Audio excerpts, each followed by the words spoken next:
jalan panjang dan melelahkan kembali ditempuh. Julianta Sembiring, Ketua Lembaga Bantuan Hukum Aktivis Pers Indonesia, mendampingi Melani Setiadi, pelapor dalam perkara dugaan penipuan dan penggelapan yang penyidikannya dihentikan oleh Polres Metro Jakarta Selatan, kembali mendatangi Polda Metro Jaya, Jumat, 19 Desember 2025. Langkah ini menjadi bagian dari perjuangan berliku yang telah berjalan sejak 2017. Tahun demi tahun dilalui dengan penantian dan harapan, hingga perkara tersebut dihentikan pada 2021. Meski secara administratif kasus dinyatakan selesai, bagi pelapor pencarian keadilan belum pernah benar-benar berakhir. Perjalanan ini tidak hanya menguras waktu, tetapi juga tenaga dan emosi. Setiap upaya yang dilakukan adalah bentuk keyakinan bahwa keadilan masih memiliki ruang untuk diperjuangkan. Di balik berkas perkara dan prosedur hukum, terdapat rasa lelah yang terus dipendam, namun tidak memadamkan harapan. Menurut Julianta Sembiring, bahwa pendampingan Lembaga Bantuan Hukum Aktivis Pers Indonesia dilakukan sebagai bentuk keberpihakan kepada masyarakat yang mencari keadilan di tengah proses hukum yang panjang. Di tengah semangat reformasi Polri yang terus digaungkan, langkah ini menjadi pengingat bahwa reformasi harus dirasakan hingga ke tingkat paling dasar, yakni perlindungan dan pemulihan hak warga negara. Hingga kini, jalan itu masih harus dilalui. Panjang, berliku, dan melelahkan. Namun pencarian keadilan tetap dijalani dengan harapan bahwa pada akhirnya, hukum tidak hanya berhenti pada prosedur, tetapi juga menghadirkan keadilan yang nyata. Ya, hari ini Jumat tanggal 19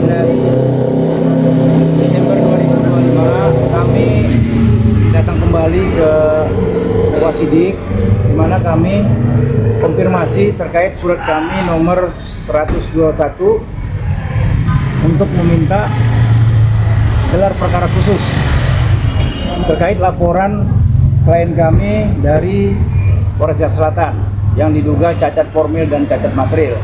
Di mana tadi hasil informasinya dari Pak Wahyu Wasidik, ya, dan atas konfirmasi kepada pimpinannya Bapak Mihardi, ya, mengatakan nanti akan disposisi sama beliau baru hari Selasa. Ya, akan dihubungi melalui via telepon kapan pelaksanaan gelar itu dilaksanakan. Seperti itu. Sepertinya hari ini ya sudah on the track ya permohonan kita. 8 tahun lamanya kita tunggu-tunggu, hari inilah kita mendapatkan penjelasan ya. Seperti apa nanti kepolisian khususnya Jakarta Selatan ya dalam gelar perkara nanti yang telah di SP3 kan kita. Sementara itu, Melani Setiadi hanya berharap satu hal, keadilan.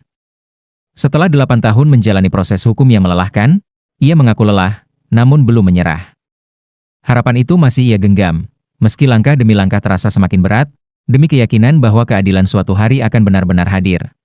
Harapannya apa, Bu? Harapannya emas tersebut segera di tangan saya dibalikan dan sesuai di BAP dari penyidik bahwa notaris SN telah menitipkan perhiasan tersebut di Pegadaian. Ternyata tidak ada dan ada surat dari Pegadaian, hanya mengetes saja.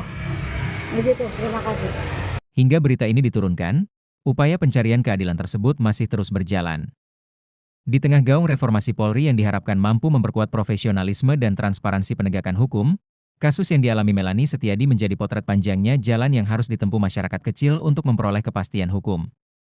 Harapan itu kini tertumpu pada keseriusan aparat penegak hukum, agar keadilan tidak sekadar menjadi slogan, melainkan benar-benar hadir dan dirasakan oleh mereka yang telah terlalu lama menunggu. Dari Jakarta, Adi Kandung Suara Pendidikan, mengabarkan.